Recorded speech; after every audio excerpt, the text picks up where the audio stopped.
अस्सलाम वालेकुम, मैं Murtaza. Welcome to my YouTube channel. उम्मीद करता हूँ सब लोग खैरियत से होंगे।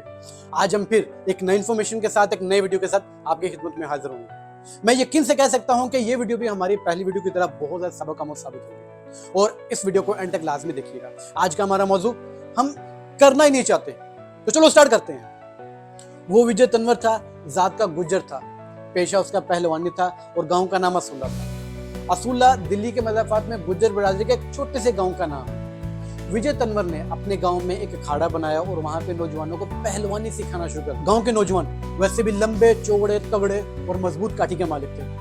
कबड्डी और पहलवानी गांव का वैसे भी पुराना शुगल भी था और नौजवान भी कबड्डी और कसरत और बॉडी बिल्डिंग में दिलचस्पी भी रखते थे। चुनाचे देखते देखते विजय तनवर का अखाड़ा कामयाब हो गया। गाँव के 50 से ज्यादा नौजवानों ने अखाड़े में कसरत करना शुरू कर दी। मैं यहाँ पे विजय तनवर की कहानी को चंद लम्हों के लिए रोककर आपको दिल्ली की समाजी और मायशी जिंदगी में आने वाले चंद तब्दीलियों के बारे में बताना चाहूंगा, क्योंकि ये विजय तनवर और असूला गांव के साथ इसका बहुत ही ज्यादा गहरा ताल्लुक है। दिल्ली 1980 की दहाई तक मिडिल क्लास लोगों का शहर था। शहर के मज़ाफ़ात में छोटे छोटे बहुत सारे गाँव थे। इन देहात में, इन गाँव में भूख और अफलास के अंबार लगे हुए थे। फिर 80 की दहाई में भारत की मईशत ने टेक ऑफ का आगाज करना शुरू कर दिया। 1990 की दहाई में शाइनिंग इंडिया का आगाज हो गया। भारत में हजारों की तादाद में फैक्ट्रियां लगनी शुरू हो गई, सरमायाकारी शुरू हो गई। स्टॉक एक्सचेंज ने भी तरक्की करना शुरू कर दिया और भारतीय रुपए मजबूत हो गया और भारत एक्सपोर्ट करने वाले मुमालिक में भी शामिल हो गया। मईशत के ये असरात दिल्ली तक भी पहुंच गए। दिल्ली दारुल हुकूमत होने के बावजूद एक छोटा सा शहर था। यह शहर खरबों रुपए का दबाव बर्दाश्त नहीं कर सका। इस शहर की प्रॉपर्टी की कीमतों में 10-10 गुना इजाफा हो गया।